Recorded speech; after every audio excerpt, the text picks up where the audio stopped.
Hi mga ka-PNG, ito po si Boss G, OFW mula sa Papua New Guinea. Magandang araw. For today's video, mag-iigib sana ako at dala ko na nga yung water container ko kaso nung nasa lubong ko tong taho.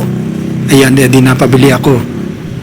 Mula nga nung nakabalik kami rito sa Pilipinas para magbakasyon, nagtataka ako kasi parang hindi ko yata ako nakikita itong taho sa lansangan At yun nga, swerte nakita ko siya kaninang maga. Ayan. Ito yung na-miss nating taho. Wala kasi nito sa Papua New Guinea. Pero pwede kang gumawa gamit yung soya na mabibili mo sa mga shop. Pero hindi kasing sarap nito. Yung music na naririnig nyo ay nanggagaling yan dyan sa machine na yan, sa vending machine. Bali, ngayon lang ako nakakita ng vending machine na ganito, na nagdi-dispense ng mineral water, and then wala siyang taong nagbabantay. Ikaw na mismo yung maglalagdag ng coins, ayan. At merong prices dito na parang 1 liter is 1 peso, parang ganon. Pero actually, yung 1 peso mo is equivalent to 20 seconds or 30 seconds, parang ganon. So kapag naghulog ka ng 10 or 11 or 12, saktong-sakto lang yan dun sa bote ko, na ayan, ilang liter ba to, parang 8 ba o ganon or 10. So yung 2 minutes, kasya na dyan yan. At sometimes dumidepende yan sa time ng araw, Kapag hindi peak hours, like halimbawa yung mga tao nandun na sa bahay nila, at nagko-consume ng tubig, malakas eh. Pag sometimes naghulog ako ng 10 pesos, puno agad. Pero at may time naman na halimbawa dumating ako rito ng gabi, like 10 PM or 11, medyo mahina yung patak niya, kaya almost 15 or 20 yung naihuhulog kong coins bago mapuno yung lalagyan ko, which makes me wonder ano bang talagang nangyayari dyan, yung bang tubig talaga bang filtered or mineral or direct from faucet, kasi bakit siya apektado nung peak time? Dapat meron siyang sariling tangke na malinis na, di ba? Pero siguro ang isa sa mga pwede mong i-reason out dyan ay wala siyang tangke at meron lamang siyang filters. And yung water from the faucet, it goes straight to the filter and it goes straight to the bottle after. So parang ganon.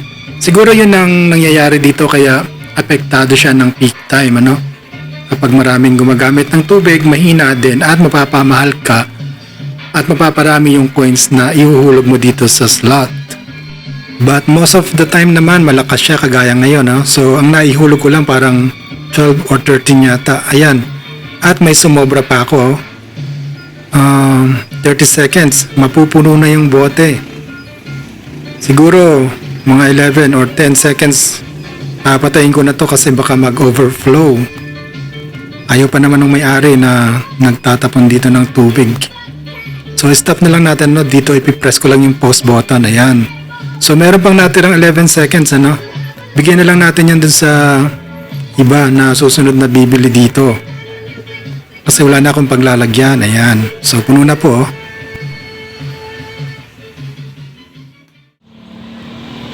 At kinagabihan nga ay lumabas kami, para maghanap ng makakain ulit. At ito, nakita natin itong gumagawa ng bibingka at puto bumbong. Dito lang to, malapit sa may highway, siguro mga nasa 60 meters away from dun sa accommodation namin, Andito pa rin po tayo sa Pilipinas, wala po tayo sa Papua New Guinea kasi nakabakasyon po tayo. Ayan, So 100 po ang isa nito. Dati wala naman po mga ina-apply na mga ganyan mga gatas at cheese overload. Basta bibili ka lang ng ganon, then asukal at nyug lang, parang ganon. Pero now it's good na kasi may kung ano-ano na siyang nakalagay sa toppings. May iba tayo, mabanggit ko lang, kapag OFW ka, at nagbabakasyon ka kagaya namin for your holiday, alam mo ba na bukod dun sa monthly remittance mo, as an OFW na nagko-contribute to 8 to 10% of the country's GDP, yung mga ginagastos mo habang nandito ka is nagko-contribute yun as stimulus dun sa local economy kung saan ka nandoon. Ayan. Kagaya nito, magbabayad ka o bibili ka sa mga local shops. Ikaw yung isa sa mga boosting factor kung bakit nagtathrive yung economy.